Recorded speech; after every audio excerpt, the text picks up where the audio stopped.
Hard hitting vlogs. Hello viewers, भाई आज के हमारे वीडियो का टॉपिक है गोरखपुर लोकसभा सीट का समीकरण। सीएम योगी के शहर में क्या दांव आजमाएगा विपक्ष। 89 से चल रहा है बीजेपी का विजय अभियान। दोस्तों, गोरखपुर लोकसभा सीट से रवि किशन इस वक्त बीजेपी के सांसद हैं। उनके पहले वर्ष 1989 से 2014 तक इस सीट पर बीजेपी का विजय रथ बिना रुके दौड़ता चला आया था, जिस पर 2018 के उपचुनाव में पहली समाजवादी पार्टी ने विपक्षी एकाकी रणनीति से ब्रेक लगा दिया था। उस उपचुनाव में प्रवीण निषाद, जो फिलहाल संत कबीरनगर से बीजेपी के सांसद हैं, ने बतौर समाजवादी उम्मीदवार यहां से जीत हासिल कर सबको चौंका दिया था। 2017 में योगी आदित्यनाथ के उत्तर प्रदेश के मुख्यमंत्री बनने के बाद खाली हुए बीजेपी के अभेद्य दुर्ग पर समाजवादी पार्टी की विजय ने भगवा रणनीतिकारों को अंदर तक हिला दिया था, लेकिन इसके बाद वे सचेत हुए तो 2019 के चुनाव में पार्टी उम्मीदवार रवि किशन ने बम्पर वोटों से सीट जीतकर बीजेपी की यहां ज़बरदस्त वापसी कराई। दोस्तों, वर्ष 1951-52 में देश में हुए पहले लोकसभा चुनावों में गोरखपुर से कांग्रेस उम्मीदवार सिंघासन सिंह चुने गए थे। उस दौर में गोरखपुर लोकसभा क्षेत्र की भौगोलिक स्थिति भी काफ़ी अलग थी। गोरखपुर सहित आसपास के जिलों को मिलाकर कुल 4 सांसद चुने जाते थे। सिंघासन सिंह उस वक्त की जिस गोरखपुर दक्षिण सीट से सांसद चुने गए, वही क्षेत्र बाद में गोरखपुर लोकसभा सीट के नाम से जाना गया। सिंघासन सिंह यहाँ से लगातार 3 बार सांसद चुने गए। 1962 के लोकसभा चुनाव में तत्कालीन गोरक्ष पीठाधीश्वर महंत दिग्विजयनाथ हिंदू महासभा के टिकट पर मैदान में उतरे, हालांकि वह चुनाव हार गए। 1967 के चुनाव में उन्होंने बतौर निर्दलीय प्रत्याशी कांग्रेस के विजय रथ को रोक दिया। महंत दिग्विजयनाथ ने यह चुनाव 42,000 वोटों से जीता था। सांसद बनने के 2 साल बाद ही उनका निधन हो गया।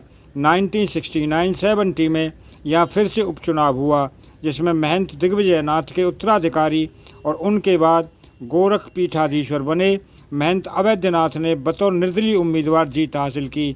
1971 में एक बार फिर इस सीट पर कांग्रेस ने वापसी की। पार्टी उम्मीदवार नरसिंह नारायण पांडे उस चुनाव में जीते।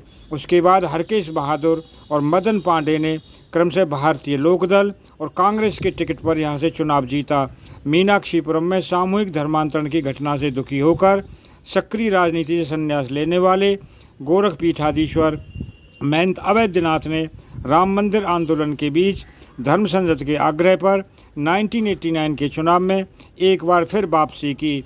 उन्होंने हिंदू महासभा के टिकट पर वह चुनाव लड़ा और जीती। 1989 से 2018 तक इस सीट पर लगातार गोरखपीठ और बीजेपी का कब्जा रहा। गोरखपीठाधीश्वर महंत अवैधनाथ के उत्तराधिकारी योगी आदित्यनाथ 1990 से ही लगातार 19 सालों तक यहाँ से सांसद रहे। उन्होंने 1998, 1999, 2004, 2009 और 2014 के चुनावों में जीत दर्ज की। हर बार उनकी जीत का अंतर बढ़ता गया। 2017 में उत्तर प्रदेश विधानसभा चुनावों में बीजेपी की जीत के बाद योगी आदित्यनाथ मुख्यमंत्री बन गए तो उन्हें गोरखपुर संसदीय सीट छोड़नी पड़ी। इसके बाद 2018 में उपचुनाव में समाजवादी पार्टी उम्मीदवार प्रवीण निषाद, जो वर्तमान में संत कबीरनगर से भाजपा के सांसद हैं, ने चुनाव जीत लिया। 2019 के आम लोकसभा चुनाव में रवि किशन शुक्ला के जरिए एक बार फिर भाजपा ने इस सीट पर वापसी की। 2019 के लोकसभा चुनाव में भाजपा उम्मीदवार और फिल्म अभिनेता रवि किशन शुक्ला ने 3 लाख वोटों के बड़े अंतर से जीत हासिल की। उन्हें कुल 7,70,000 वोट मिले, जबकि दूसरे स्थान पर रहे समाजवादी पार्टी के राम भुआल निषाद को 4,15,000 और समाजवादी पार्टी और बसपा ने ये चुनाव गठबंधन में लड़ा था। वहीं तीसरे स्थान पर रहे कांग्रेस उम्मीदवार मधुसूदन तिवारी ने सिर्फ 22,000 वोट हासिल किए। दोस्तों, एक वक्त था जब गोरखपुर और उसके आसपास की सियासत ब्राह्मणों और ठाकुरों की जातिगत गोलबंदी के आधार पर चलती थी, लेकिन ओबीसी और दलित जातियों के उभार के बाद से सियासी समीकरण बहुत कुछ बदल गए। इस क्षेत्र में पिछड़े और दलित मतदाताओं की बहुलता पाई जाती है। एक अनुमान के अनुसार यहाँ करीब 4 लाख निषाद जाति के वोट हैं। निषाद मतदाता सबसे ज़्यादा पिपराइच और गोरखपुर ग्रामीण क्षेत्र में हैं। करीब 2-2 लाख यादव और दलित मतदाता हैं। इसके अलावा 1.5 लाख से अधिक मुस्लिम मतदाता हैं। अनुमान है कि क्षेत्र में करीब 1.5 लाख ब्राह्मण मतदाता, 1.25 लाख क्षत्रिय मतदाता हैं। भूमिहार और वैश्य मतदाताओं की तादाद भी करीब 1 लाख है।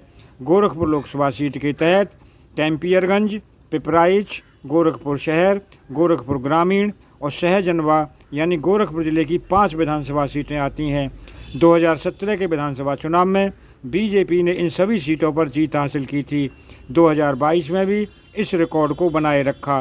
दोस्तों, अगर आपको वीडियो पसंद आया हो तो चैनल को सब्सक्राइब करें, वीडियो को लाइक करें, ज़्यादा से ज़्यादा शेयर करें।